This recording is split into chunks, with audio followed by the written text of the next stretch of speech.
MPSC live e learning चॅनलमध्ये आपल्या सर्वांचं पुन्हा एकदा स्वागत आहे। तर आज चालू घडामोडीमध्ये आपण इंडिया आणि ओमान यांच्या रिलेशनशिपबाबत पाहणार आहोत।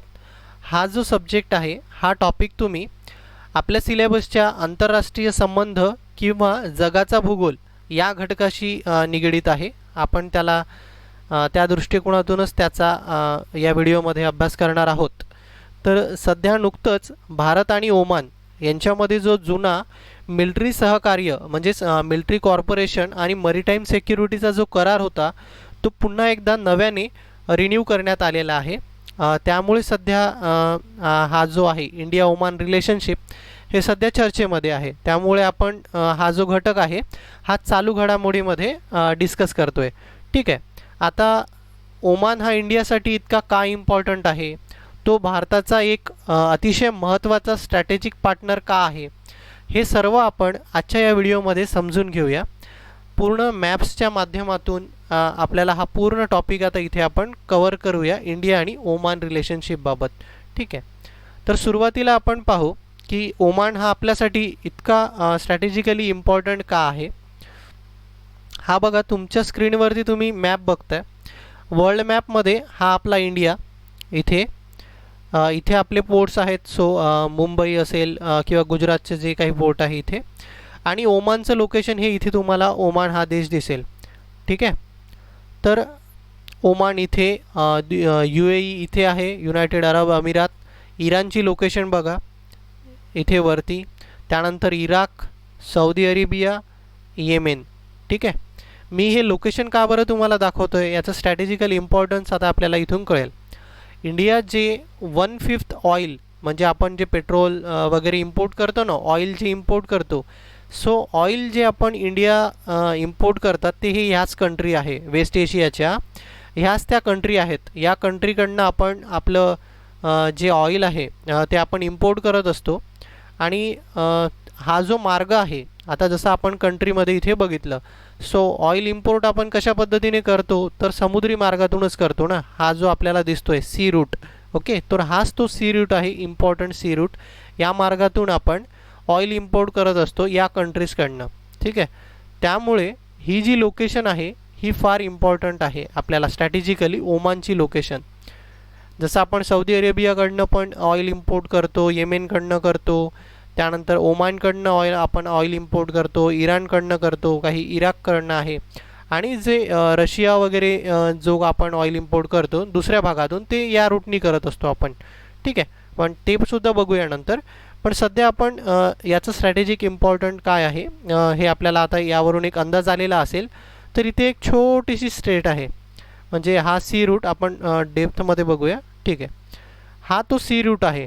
ठीक आहे, आपण आता इथे बघितलं जे काही आपलं येतं ऑइल आपण इम्पोर्ट करतो या रूटनी येतं, आणि ते हा जो रूट आहे ना, हे इथे हा जो एक छोटासा पोर्शन हा आपण सध्या बघूया। याला म्हणतात स्ट्रेट ऑफ हार्मुज। ठीक आहे, समुद्रधुनी आपण म्हणतो ना, जसं इंडिया आणि श्रीलंका एकमेकांपासून अलग झाले आहे पाल्कच्या समुद्रधुनीमुळे, आहे ना, स्ट्रेट ऑफ पाल्क, तसंच इथे एक इम्पॉर्टंट समुद्रधुनी आहे ती म्हणजे स्ट्रेट ऑफ हार्मुज। असा आपल्याला क्वेश्चन UPSCमध्ये जोड्या लावाच्या स्वरूपामध्ये देखील येऊ शकतो, किंवा मग थेट हा प्रश्न पण येऊ शकतो की हे कुठे आहे straight of Hormuz. Okay, so याचं इम्पॉर्टंट म्हणजे हा तो सी रूट आहे जिथून आपले जे ऑइल आपण इम्पोर्ट करतो त्या बोट येत असतात। तर इथे एक छोटासा हा असा एक भाग आहे स्ट्रेट ऑफ हार्मुज, आणि हा जो पॉईंट दिसतोय ना आपल्याला हा ओमान आहे। ठीक आहे, ओमान आहे, त्यामुळे आपलं आणि ओमानचं स्ट्रॅटेजिकल इम्पॉर्टन्स आपल्यासाठी खूप अधिक आहे ओमानचं। ठीक आहे, जर एखाद्या कंट्रीने ठरवलं की इथे त्यांची आर्म जी असेल नेव्ही वगैरे इथे त्यांनी स्ट्रॉंग केली, तर आपला हा रूट काय होईल, आपल्यासाठी हा रूट बंद होऊन जाईल। ठीक आहे, जसं चायनीज इन्फ्लुएन्स सध्या इराणमध्ये मोठ्या प्रमाणामध्ये वाढतं आहे। जेव्हापासून अमेरिकेने इराणवरती सँक्शन्स लावलेले आहेत, निर्बंध लादलेले आहेत, तेव्हापासून इराणचे आणि चायनाचे संबंध फार आता क्लोज होत आहे। तर अशामध्ये काय होतं की डिफेन्सच्या किंवा या रूटच्या सुरक्षेच्या दृष्टिकोनातून हा ओमान जो आहे हा आपल्यासाठी अतिशय महत्त्वाचा आहे। कारण जे काही आपलं ऑइल इम्पोर्टिंग होतं हे मोठ्या 1/5 जे ऑइल इम्पोर्टिंग होतं हे याच रिजन मधून होत असते. ठीक आहे. त्यामुळे हा रूट सिक्युअर्ड करणं हा भारतासाठी खूप जास्त इम्पॉर्टंट आहे, आपल्या ज्या ऑइलच्या नीड्स आहेत त्या फुलफिल करण्याकरिता. तर हा आपण मॅपमध्ये बघितला, हा जो एक पॉईंट आहे हा ओमानचा आहे आणि याच्या साईडला UAE. सो UAE देखील तसाच स्ट्रॅटेजिकली आपल्यासाठी इम्पॉर्टंट आहे आणि आपले आणि UAEचे संबंध देखील छान आहेत. एका दुसऱ्या व्हिडिओमध्ये आपण UAE बाबत बोलूया. सो ओमान ही आहे ओमानचं लोकेशन, स्ट्रॅटेजिक लोकेशन. ठीक आहे, इम्पॉर्टन्स. या व्यतिरिक्त पुन्हा हा जो रिजन आहे ना, हा रिजन आणि हा एक रिजन, हा पायरेसी समुद्र के लुटेरे आपण म्हणतो ना, पायरेट्स ऑफ करेबियन. सो या पद्धतीचे समुद्रांच्या लुटेरे म्हणजे पायरेसीसाठी हा रिजन पुन्हा एक बदनाम आहे असं आपण म्हणतो.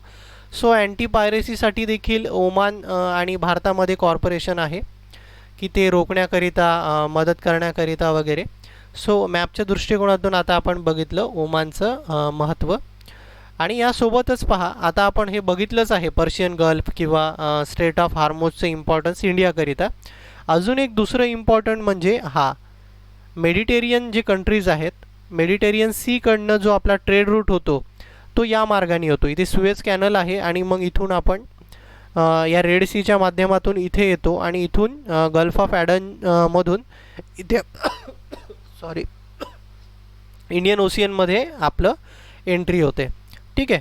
तर सेम जिथे जसं इम्पॉर्टन्स इथे स्ट्रेट ऑफ हार्मुजचं आहे तसं इथे एक डिजबोटीचं देखील इम्पॉर्टंट आहे. हा जो रिजन आहे ना, इथे सुद्धा एक अशी छोटीशी स्ट्रेट आहे. त्यामुळे हा जो डिजबोटीचा रिजन आहे हा देखील आपल्याकरिता खूप स्ट्रॅटेजिकली इम्पॉर्टंट आहे. ठीक आहे. तर इथे काय केलं आहे, जे चायनीजचं इन्फ्लुएन्स मोठ्या प्रमाणामध्ये वाढतं आहे. इथे डिजबोटीमध्ये चायनीजने काही ॲसेट्स आपले इन्व्हेस्टमेंट केलेलं आहे, इथे ॲसेट परचेस केलेला आहे. सो या मरीटाईम सिक्युरिटीच्या दृष्टिकोनातून, या सी रूटच्या सिक्युरिटीच्या दृष्टिकोनातून हा देखील रिजन, गल्फ ऑफ आडेनचा रिजन, डिजबोटीचा रिजन देखील आपल्यासाठी अतिशय महत्त्वाचा ठरतो. आता आपल्याला अंदाज आला असेल की ओमानचा आपल्याला इम्पॉर्टन्स काय, त्याचे आपल्यावर आर्थिक परिणाम कशा पद्धतीने होऊ शकतात ते आपण बघितलं. तर आता आपण फॅक्ट पाहूया. हा एक दुसरा पण मॅप आहे. यामध्ये पण आपल्याला क्लिअरली दिसेल थोडेसे हे लोकेशन डिजबोटीचे, गल्फ ऑफ ॲडेन.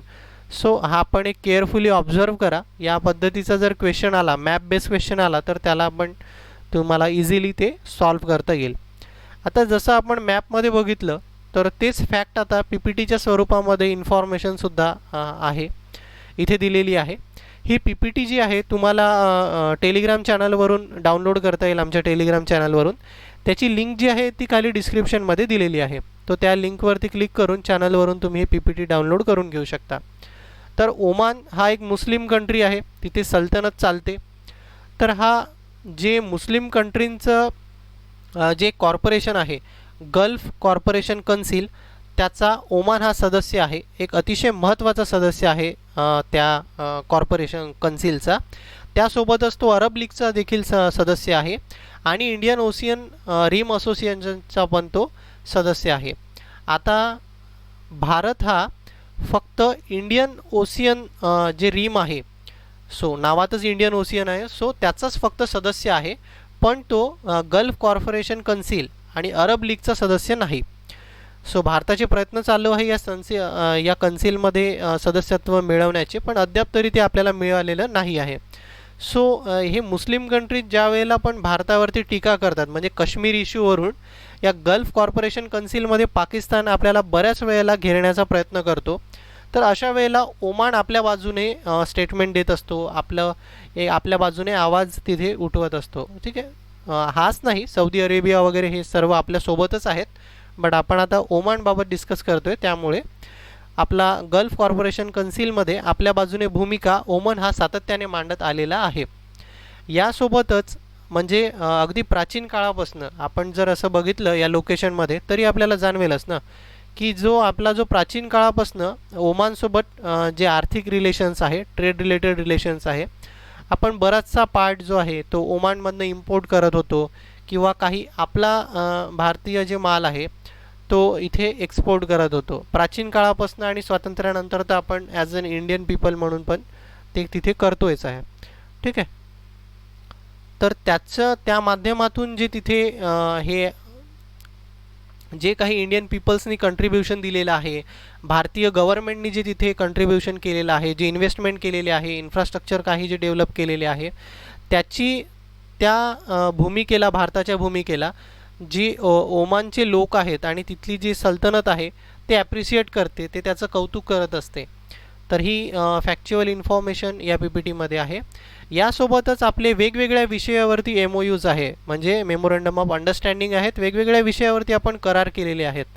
पण सर्वात महत्त्वाचा काय कुठला करार असेल, आपण मॅपमध्ये बघितलंच, ते म्हणजेच मरीटाईम सिक्युरिटीबाबतचा. ठीक आहे. त्या सी रूटच्या सिक्युरिटीचा आणि डिफेन्स कॉर्पोरेशन हा सर्वात इम्पॉर्टंट करार आहे आपला इंडिया आणि ओमानच्यामध्ये. आणि यासोबतच आपण पीसफुल यूज ऑफ आउटर स्पेसचा आपण शांततापूर्वक मार्गाने वापर करण्याकरिता पण एक आपला MOU आहे. त्यासोबत एक्स्ट्राडिशन, म्हणजे जर आपल्या देशामध्ये एखादी गुन्हा केला असेल आणि तो ओमानला पळून गेला, तर ओमान त्याला आपल्या देशामध्ये त्याला वापस पाठवेल, अशा पद्धतीची ट्रीटीसुद्धा आपली एक्स्ट्राडिशन ट्रीटी ओमानसोबत आहे. त्यानंतर लीगल आणि ज्युडिशियल कॉर्पोरेशन आहे सिव्हिल आणि कमर्शियल मॅटर्समध्ये, या रिलेटेडचा MOUसुद्धा आपला ओमानसोबत झालेला आहे. ॲग्रिकल्चरमध्ये, सिव्हिल ॲव्हिएशनमध्ये, अवॉइडन्स ऑफ डबल टॅक्सेशन. ठीक आहे. सो आणि मरीटाईम इश्यू तर सर्वात महत्त्वाचा आहे, सर्वात इम्पॉर्टन्स आहे. ठीक आहे. तर या पद्धतीचे MOUसुद्धा इंडिया आणि ओमानच्या यामध्ये यापूर्वी झालेले आहेत आणि ते सध्या फंक्शनलसुद्धा आहेत. आता आपण बघितलं की ओल्डेस्ट डिफेन्स हे आपण तर पाहिलंच आहे, आत्ताच बघितलं आपण. इथे आपल्याला पुन्हा एक इन्फॉर्मेशन बघायची आहे की इंडियाने यापूर्वी ओमानला डिफेन्स कॉर्पोरेशनच्या अंतर्गत आपण ओमानला रायफल्स ह्या सप्लाय केलेल्या आहेत. ठीक आहे. त्यांच्या तिथल्या आर्मीला रायफलसुद्धा आपण इंडियाकडनं सप्लाय केलेले आहेत. आणि भारत तिथे एक डिफेन्स प्रोडक्शन युनिटसुद्धा ओमानमध्ये तिथे स्थापना करण्याचा विचार करतो आहे. ठीक आहे, ओमानमध्ये. आणि यासोबतच आपल्या आणि भारत आणि ओमान या दरम्यान तिथे जे असतात बायलॅटरल एक्सरसाइजसुद्धा आपण होतात. त्या 3 एक्सरसाइज यांची नावं आपण इथे बघूया. बऱ्याच वेळेला या एक्सरसाइजेस ते असतात. सो या एक्सरसाइजेस वेळेला पण जोड्या लावा या स्वरूपामध्ये आपल्या एक्झाम्समध्ये UPSC आणि MPSC दोन्हीमध्ये क्वेश्चन आलेले आहेत. सो आर्मीची जी एक्सरसाइज आहे याचं नाव आहे अल नजहा. एअरफोर्सची जी एक्सरसाइज आहे याचं नाव आहे eastern bridge. Okay, straight of Hormuz, लक्षात घ्या. सो एअरफोर्सची एक्सरसाइज आहे ईस्टर्न ब्रिज आणि नॅव्हल एक्सरसाइज आहे नसीम अल बहर. ठीक आहे. हे इंडिया आणि ओमानच्या मध्ये ज्या बायलॅटरल एक्सरसाइजेस होतात तर हे त्यांचे नेम्स आहे. यानंतर इथे आपण या स्लाइड्समध्ये जी इन्फॉर्मेशन आहे ती आपण बघितलं की स्ट्रेट ऑफ हार्मुजचं काय इम्पॉर्टन्स आहे आपल्याकरिता. 1/5 आपण ऑइल इम्पोर्ट करतो याच सी रूटद्वारे. सो ती आपण इन्फॉर्मेशन बघितली आहे. त्यानंतरच जे अँटी पायरेसीचे ऑपरेशनकरिता त्यांचा जो एक हा आहे पोर्ट आहे डॅक्युम पोर्ट ओमानचा, त्याचासुद्धा ॲक्सेस ओमाननी आपल्याला दिलेला आहे. तर ते इंडियन नेव्ही आणि ओमानियन नेव्हीच्या मध्ये ते सहकार्य आहेच, म्हणजे अँटी पायरेसी रोखण्याकरिता ते इन्फॉर्मेशन इथे आपल्याला बघायला मिळेल. सो इथे अजून हा जो पॉईंट आहे चायनाचं जे इन्फ्लुएन्स आहे या रिजनमध्ये हे रोखण्याकरिता ओमानचा आपल्याला अतिशय महत्त्वाचा रोल आहे.